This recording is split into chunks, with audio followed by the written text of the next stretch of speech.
Hey, welcome to Plants Are My Therapy, and today we're going to be making planters out of thrift store finds. Planters can be expensive, especially the nicer planters can be very pricey. I've discovered a more affordable way to get fancy or creative planters is by going to the thrift stores and repurposing items. All of the items on this table was about 50 cents to about $1.50. And can you imagine these coffee cups filled with little plants on a windowsill? It's going to look amazing. All you need is a drill bit, a diamond tip drill bit. I was concerned about buying a diamond tip drill bit because of the name. But the diamond tip is not an actual diamond like the crystal or stone. It's just a diamond shape. So the drill bit was only about $6. This is my eldest grandson. He's about 15 and this is his power drill. I bought both my grandsons a tool set with some small power tools so they can get used to doing repairs around the house. To turn this old coffee mug into a planter, you're going to need a diamond tipped shaped drill bit. You're going to need a power drill, and you're going to have to put on kind of even, steady pressure as you stabilize the cup. If you notice, I have water over there, and that's to prevent the drill bit from heating up the motor in the drill, because that will damage the drill. We've noticed that some cups or some mugs are easier to drill through. Some of the ceramic is harder, and you just have to remember, don't push it, don't rush it. Just use steady, firm pressure and just go slowly, and make sure that you frequently cool off the drill bit by pouring fresh water on it so you don't damage the motor of the drill. I already have plants ready to put into these new planters, these new repurposed coffee mugs, but I just thought of another good idea. You know, a bunch of these coffee mugs in a kitchen windowsill with a whole bunch of herbs would be pretty good. I mean, it's going to look cool, it's going to look fancy. Oregano is like a weed, it grows wild and it trails. Sage is pretty good. Rosemary is sturdy. Basil grows like a weed. Could you imagine a row of these cups growing herbs in your windowsill? We live in such an affluent, disposable society. You'll be amazed on how many of these donations at Goodwill and Salvation Army still have the original price tags on them.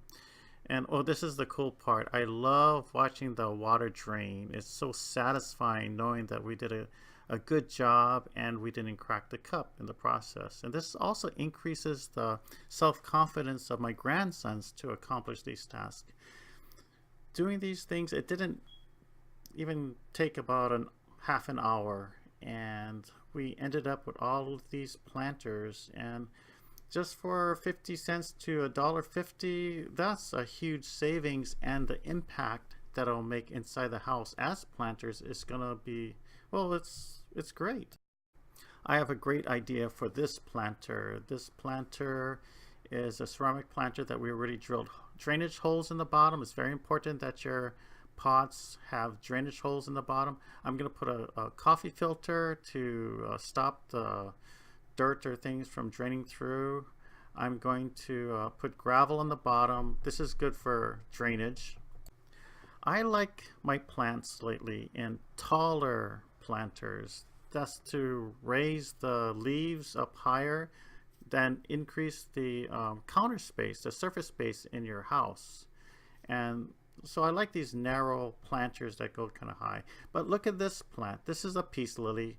I found out that there is three different types of peace lilies: small, medium, large. I think this is the medium one, but this is a good air purifier, and it's very nice and attractive leaves.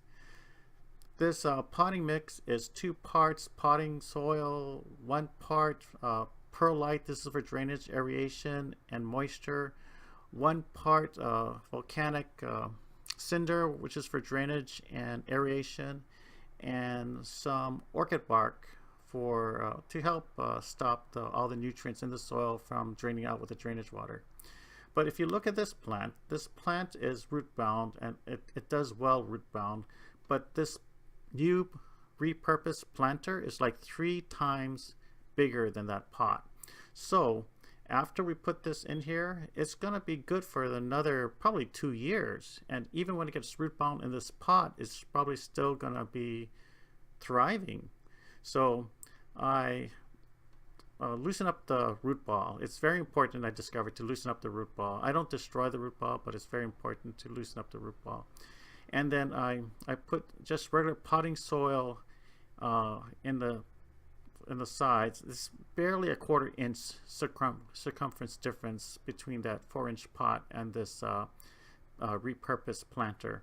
But I try and get as much of the soil inside as possible because I don't want to leave any air pockets that may hinder or put the plant at risk. Peace lilies are known to do well in low light areas and make excellent indoor plants. They make excellent air purifiers inside the house, and it just gives the room a fresh feeling. Peace lilies are easy care plants, and they like to be dry between waterings. Remember, in low light situations, low light means less metabolism. Less metabolism means less water take up. So make sure the plant is dry between waterings. It will wilt if you don't water it, and it'll perk up after you water it, but don't do that too often because that'll cause the tips to get browned. I top it off with the decorative gravel just to make a nice finishing touch. It just looks really nice like this, and the beige gravel makes these leaves pop. I just love this plant. And then with this plant elevated, there's surface space in your house that you can still use. This is how it looks, and it's beautiful, and it wasn't that expensive. These planters, these now new repurposed planters, were only 50 cents to about $1.50. And look at this impact. Nobody would think that you got this planter for $1.50. This is 3 days later. The plant looks great. Thank you for watching. Thank you so much for... I hope you are able to learn from my trial and errors. I hope I've given you some ideas that you could use, and please like this video and please subscribe to my channel. It's really encouraging. Thank you very much. Aloha.